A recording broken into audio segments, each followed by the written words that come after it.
एक फूल गोभी में 12 लोगों के लिए सब्जी। अरे आ गए तुम तीनों, लेकिन खाली हाथ आए हो। सुबह कहा था ना घर में राशन नहीं है तो राशन लेते आना। सब लोग भूखे बैठे हैं। अरे क्या हुआ, तुम तीनों के चेहरे क्यों लटके हुए हैं? तनख्वाह नहीं मिली क्या? माँ, पिताजी, समझ नहीं आ रहा आपको कैसे बताएं। आज का दिन हमारी जिंदगी का सबसे बुरा दिन रहा है।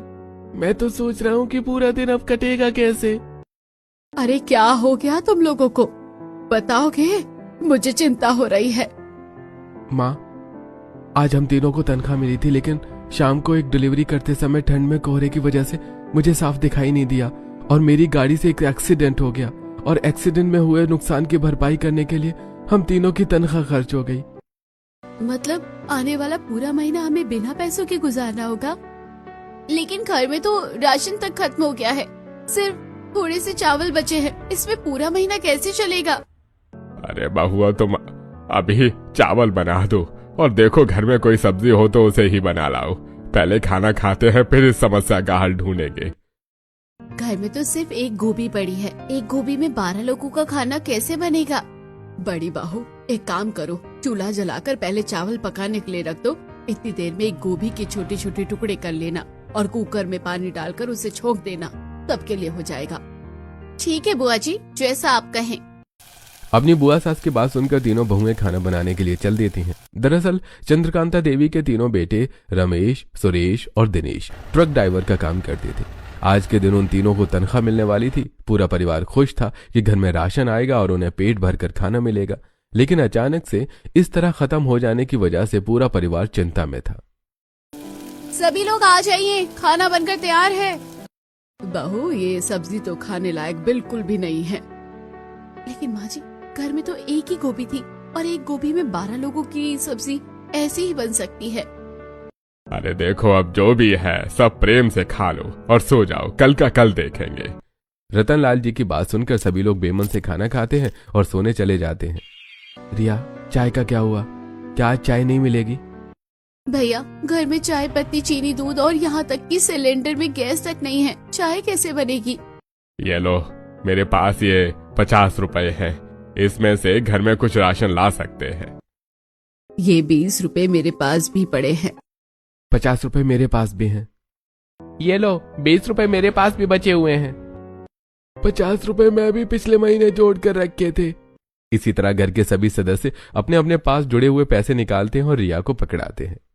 रिया बेटा, सारे पैसे इकट्ठा कर लो और देखो घर में जो ज्यादा जरूरी सामान है वो ले आओ। कम से कम आटा और चावल तो आ ही जाएगा।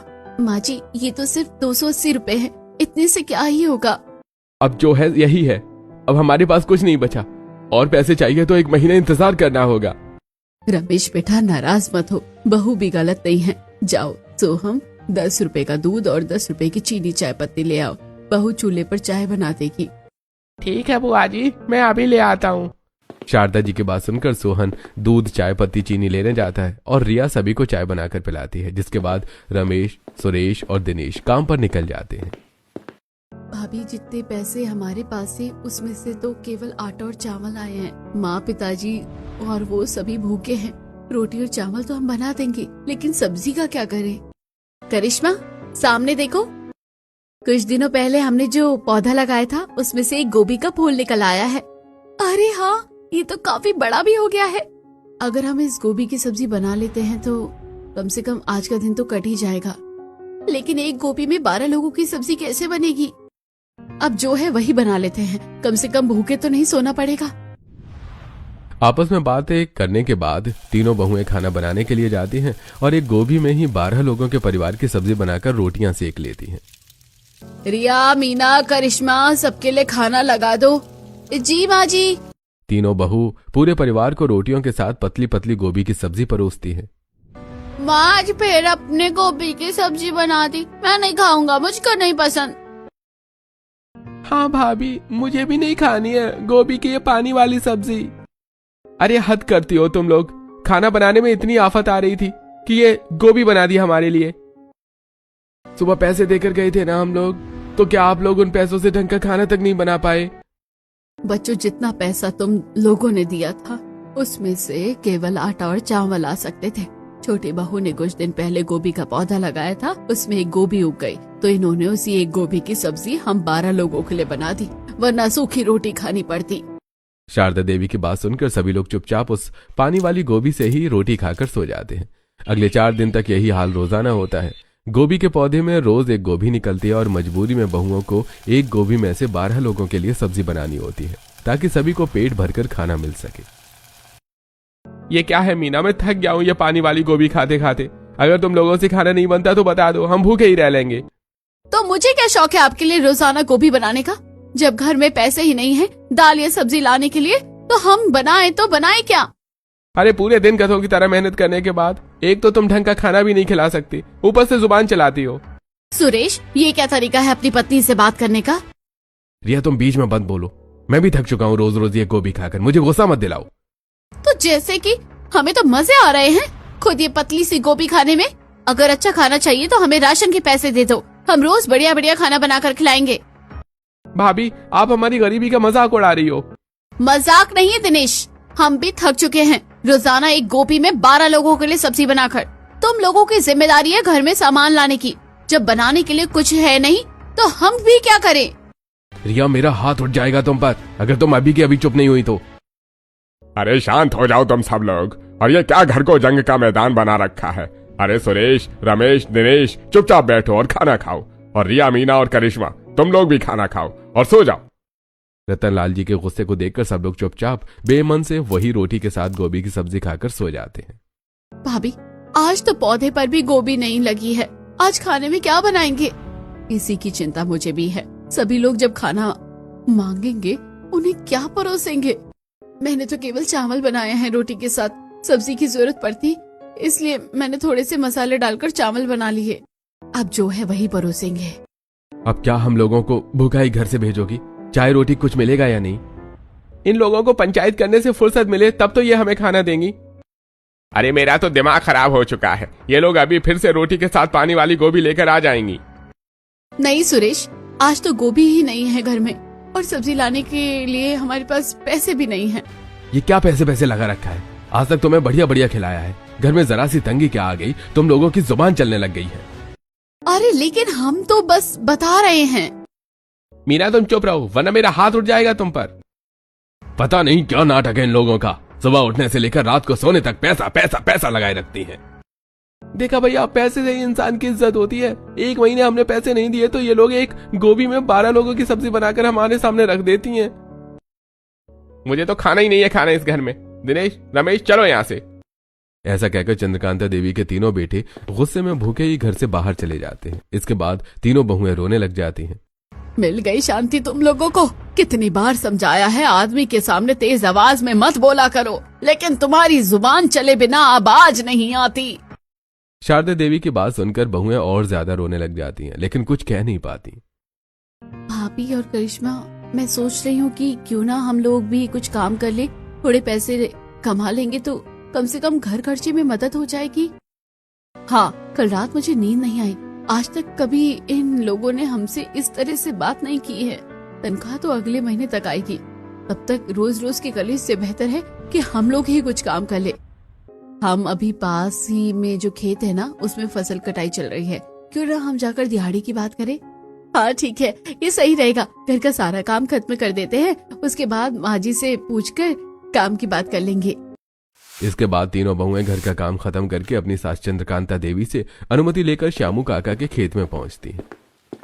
काका, अगर आपके खेत में कपास की कटाई के लिए मजदूर की जरूरत हो तो क्या हम कर सकते हैं?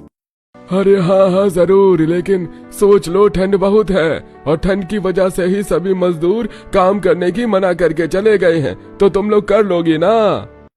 हाँ हाँ श्यामू काका, क्यों नहीं, हम कर लेंगे, आप चिंता मत करो। हाँ तो ठीक है, आज से ही काम शुरू कर दो। श्यामू काका की बात सुनकर तीनों खुश हो जाती हैं और कड़कड़ाती सर्दी में कपास की कटाई का काम शुरू कर देती हैं।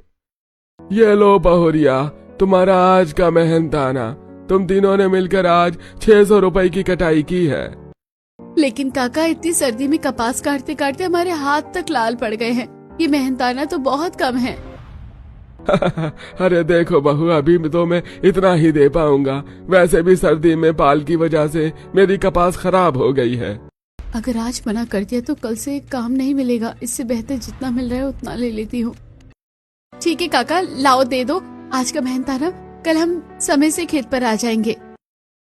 भाभी आपने इतने कम पैसों में हाँ क्यों की? कपास काटते काटते मेरे हाथ सूज गए हैं। देखो देखो करिश्मा, अगर मैं मना कर देती तो कल से हमें काम नहीं मिलता और हमारे पास 600 है। सोचो, इससे हम न केवल अच्छा खाना खा पाएंगे बल्कि कितने पैसे भी बच जाएंगे। तो चलो आज कुछ सब्जी खरीद कर ले चलते हैं। ऐसी बातचीत करते हुए तीनों बहुएं सब्जी के ठेले से थोड़ी सब्जियां खरीद कर घर पहुंचती हैं। वहीं दूसरी तरफ बाजार में रमेश, सुरेश, दिनेश आपस में बातें करते हैं। आज हमने ज्यादा ही गुस्से में तीनों को डांट दिया। हाँ भैया, लेकिन क्या करें, पैसे की तंगी की वजह से दिमाग काम ही नहीं करता। क्या हम किसी से उधार नहीं ले सकते? अभी तो पूरा महीना बाकी है, बिना पैसों के कैसे कटेगा? सही कह रहे हो तुम दोनों, मालिक से उधार मांग कर देखते हैं। इसके बाद तीनों भाई मालिक से उधार लेने के लिए जाते हैं। लेकिन अरे क्या कह रहे हो तुम? अभी तुमने जब मेरी गाड़ी से उस आदमी को ठोका था तभी मुझे तुम्हें नौकरी से निकाल देना चाहिए था। इंसानियत के नाते मैं तुम्हें नौकरी से नहीं निकाल रहा हूँ, लेकिन तुम मेरा नाजायज फायदा उठाना चाहते हो। किसी को कोई उधार नहीं मिलेगा, काम करना है तो करो वरना भाड़ में जाओ। मालिक की बात सुनकर तीनों भाई सिर झुकाकर लौट आते हैं। अब क्या करें, मालिक ने तो पैसे देने से साफ मना कर दिया। आज तो मेरे अंदर गोभी खाने की ताकत तक नहीं बची है। बिना पैसों के घर गए तो वही कलेश होगा। भैया सोचता हूँ मेरा एक दोस्त है, क्या मैं उससे पैसे मांग लूं, अगले महीने लौटा देंगे। मैं भी कोशिश करता हूँ कुछ उधारी लेने की। ऐसा कहकर दोनों भाई अपने ड्राइवर दोस्तों से पैसे उधार मांगते हैं और उनको 400 रुपए उधार मिल भी जाते हैं। आज सब्जी खरीद कर घर लौटते हैं ताकि हमें ढंग का खाना तो मिलेगा। हाँ दिनेश, कुछ दालें भी खरीद लेंगे, हमारे पास कुल 400 रुपए हैं। बातें करते हुए तीनों भाई भी कुछ सब्जियां और दाल खरीद कर घर लौटते हैं। लेकिन दूसरी तरफ अरे मम्मा, आज तो बहुत अच्छी खुशबू आ रही है। आज खाने में क्या बनेगा? गोभी की पानी वाली सब्जी और सूखी रोटी। चिंता मत करो वेद और प्रिया, आज हमने मटर की गर्मा गर्म सब्जी बनाई है। अरे वाह, आज तो मजा आ जाएगा। तीनों बहुएं खाना बनाकर तैयार करती हैं। तभी तीनों के पति भी आ जाते हैं और अपना लाया हुआ सामान औरतों को देते हैं। तुम लोगों के पास तो पैसे नहीं थे, फिर ये सब्जी और दालें कहाँ से लाए? हाँ, हमने अपने दोस्तों से कुछ उधार लिया है। लेकिन तनख्वाह तो अगले महीने मिलेगी, चुकाओगी कैसे? उसकी चिंता तुम मत करो, कम से कम अब हमें वो पानी वाली गोभी तो नहीं खानी पड़ेगी। आप लोग चिंता मत करिए, आज खाने में हमने गोभी नहीं बनाई है। सब लोग खाना खाने बैठ जाइए। अरे आज तो मटर की सब्जी बनी है, वैसे इसके लिए पैसे कहाँ से आए? हम तो अभी लाए हैं सामान। हम तीनों श्यामू काका की खेत दिहाड़ी में काम करने गए थे, वहीं से मिले हुए पैसों से हमने ये सब खरीदा है।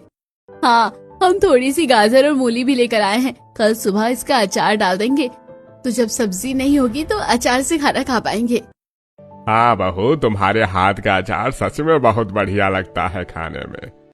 सभी लोग तीन बहुओं की तारीफ करते हैं और खाना खाकर सोने चले जाते हैं। चलो चलो जल्दी काम कर लो, फिर कपास की कटाई के लिए भी जाना है। हाँ ठीक है भाभी, मैं बस अचार बना देती हूँ। तीनों बहुएं जल्दी से घर का काम खत्म कर लेती हैं और श्यामू काका के खेत में जाकर फिर से कड़कड़ाती ठंड में कपास की कटाई करती हैं। अरे आज तो तुमने काफी अच्छी कटाई की है, ये लो आज का मेहनताना पूरे 1000 रुपए। धन्यवाद काका, हम कल फिर आ जाएंगे। हाँ ठीक है, लेकिन अब केवल 2 दिन का काम बचा है, तो कल समय से आ जाना। भाभी 2 दिन बाद कटाई का काम खत्म हो जाएगा, फिर हम लोग क्या करेंगे? चिंता मत कर करिश्मा, उसके बाद फिर कुछ और सोचेंगे। तीनों बहुएं रास्ते में लौट ही रही होती हैं कि तभी उन्हें उनके पड़ोस में रहने वाली शर्मिला काकी मिल जाती हैं। अरे चंद्रकांता की बहुओ, इतनी सर्दियों में तुम तीनों इतनी थकी हारी कहाँ से लौट रही हो?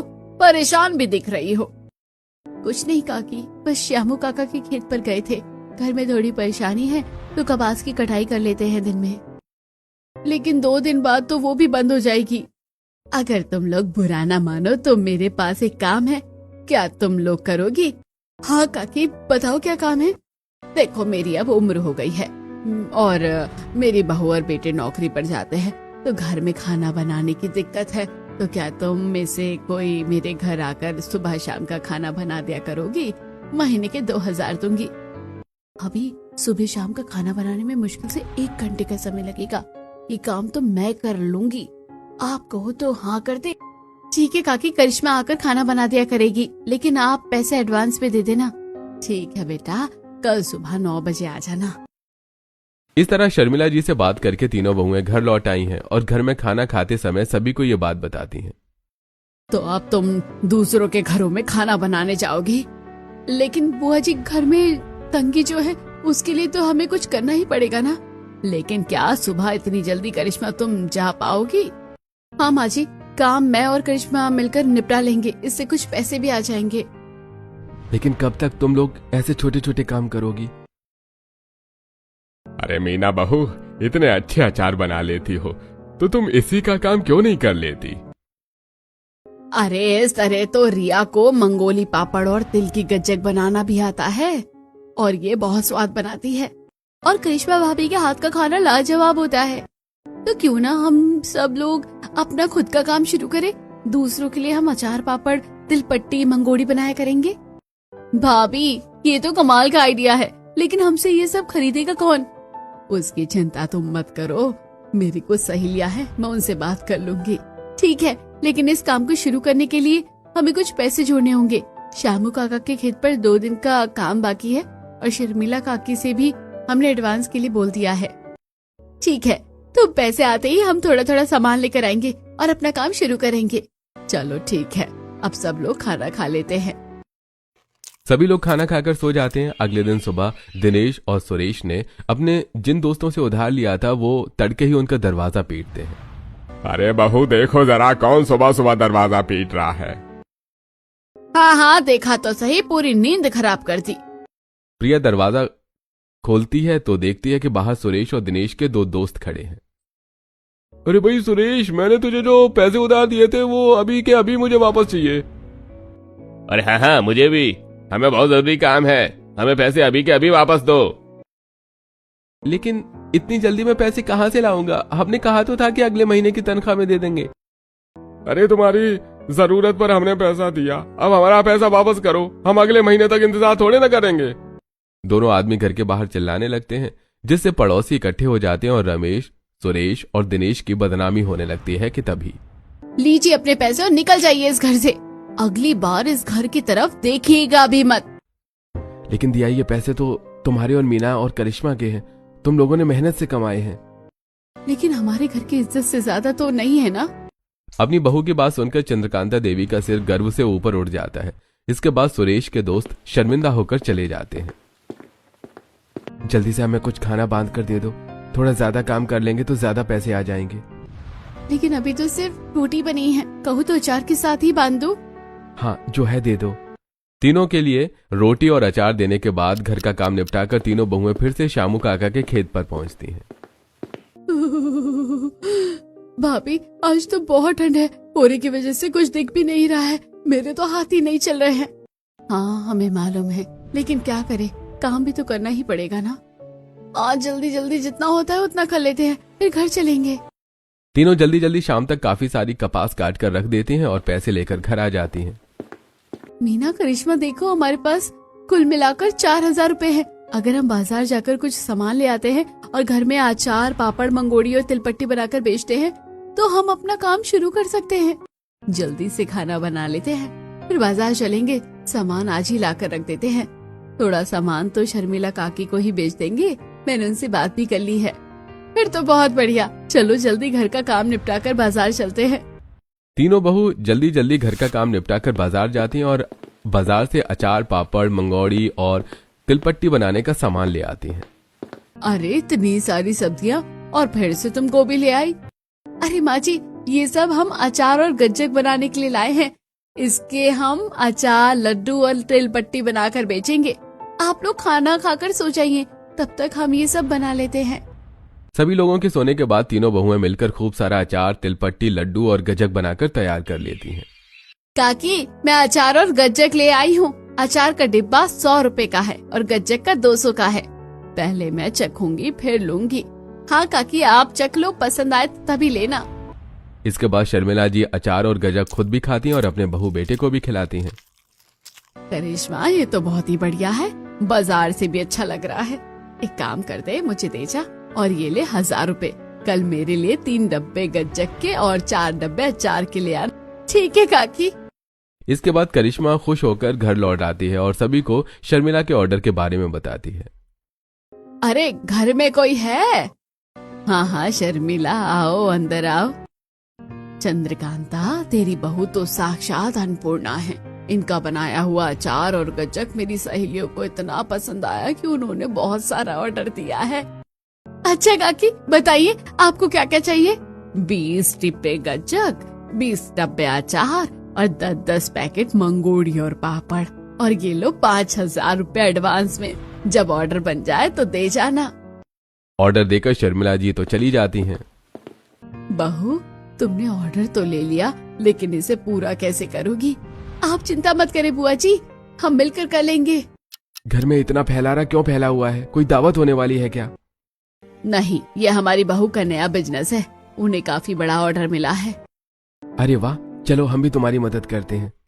इसके बाद पूरा घर तीनों बहुओं की मदद करता है और 2 ही दिन में वो ऑर्डर तैयार करके डिलीवर कर देते हैं। अरे चंद्रकांता, कहाँ हो? जी काकी, बताइए क्या हुआ? बेटा सुन, मेरी सहेलियों को तुम्हारा बनाया हुआ अचार पापड़ बहुत पसंद आया है। मेरी एक सहेली के घर में उसके बच्चे की जन्मदिन पार्टी है। क्या तुम उनके घर जाकर 200 लोगों का खाना बना दोगी? हाँ काकी, बिल्कुल बना देंगे। आप बताओ पार्टी कब है? कल की है। काकी आप चिंता मत करो, आप हमें बता देना, हम चल ले जाएंगे। शर्मिला जी पता बताकर चली जाती हैं, लेकिन अब चंद्रकांता देवी की तीनों बहू को एक नई उम्मीद दिखाई देती है। अरे खाना तो बहुत ही अच्छा बना है, कौन से हलवाई से बनवाया है? अरे हलवाई ने नहीं, हमारी पड़ोस में रहने वाली बहू ने बनाया है। ये तो बिल्कुल हलवाई जैसा है। मेहमानों की बात सुनकर तीनों के दिमाग में आइडिया आता है। करिश्मा और मीना, क्यों ना हम लोग अपनी एक दुकान खोले जहाँ हम सुबह कचौड़ी का नाश्ता और शाम को छोले भटूरे बनाया करेंगे। हाँ भाभी, हम अचार पापड़ मंगोड़ी और तिल की गज्जक का भी बिजनेस शुरू कर सकते हैं। उन तीनों की बात सुनकर रमेश, सुरेश और दिनेश उनके पास आते हैं। हम ही तुम्हारी मदद करेंगे। अरे बहुत अच्छा विचार है, पास ही में 2 दुकान किराए पर मिल रही है, मैं कल ही बात करूंगा। अगले दिन रतनलाल जी किराए की दुकान ले लेते हैं। दोनों रमेश, सुरेश, दिनेश तीनों मिलकर उन दुकानों को तैयार करते हैं और तब तक उनकी तनख्वाह भी आ जाती है और रिया, मीना और करिश्मा अपने सारे पैसे और तनख्वाह को लगाकर दुकान में सामान भरवा लेती हैं। कितनी खुशी की बात है, हमारी तीनों बहुओं ने खुद के दम पर अपना व्यापार शुरू किया है। अब हम नौकरी नहीं करेंगे, बल्कि इनकी दुकानों में मदद करेंगे। हाँ भैया, और मैं अपनी साइकिल पर ज्यादा से ज्यादा ऑर्डर लेकर जाऊंगा। और मैं बाजार से कच्चा माल लाकर दूंगा ताकि इन्हें बाजार न जाना पड़े। और हम इनके खाना बनाने में मदद कर दिया करेंगे। मैं ग्राहकों को देख लूंगा। और मैं पैसों का हिसाब किताब देख लूंगा। सब लोग अपने अपने कामों में लग जाते हैं और कुछ दिन बाद रिया, मीना और करिश्मा तीनों की दुकानों पर ग्राहकों की भीड़ लगी होती है और दुकानों पर हुए मुनाफे से वो अच्छा घर, अच्छे कपड़े, अच्छा खाना सब कुछ ले लेते हैं। एक दिन बहुओं की दुकानों पर भीड़ देखकर, देखा आप दोनों ने, एक गोभी में जो बहुएं 12 लोगों के लिए परिवार की सब्जी बना सकती है, वो कुछ भी कर सकती है। सही कहा, हमारी बहुएं हमारे परिवार की शान है। आज खाने में क्या बना है? गोभी की सब्जी और पराठे। एक गोभी में 12 लोगों की सब्जी? अरे मैं तो नहीं खाऊंगा पानी वाली गोभी। अगर हमारी बहू समझदार नहीं होती तो सच में आज भी हमें एक गोभी में से 12 लोगों के लिए पानी वाली गोभी की सब्जी ही खानी पड़ती। रतनलाल जी की बात सुनकर सभी लोग हंसने लगते हैं।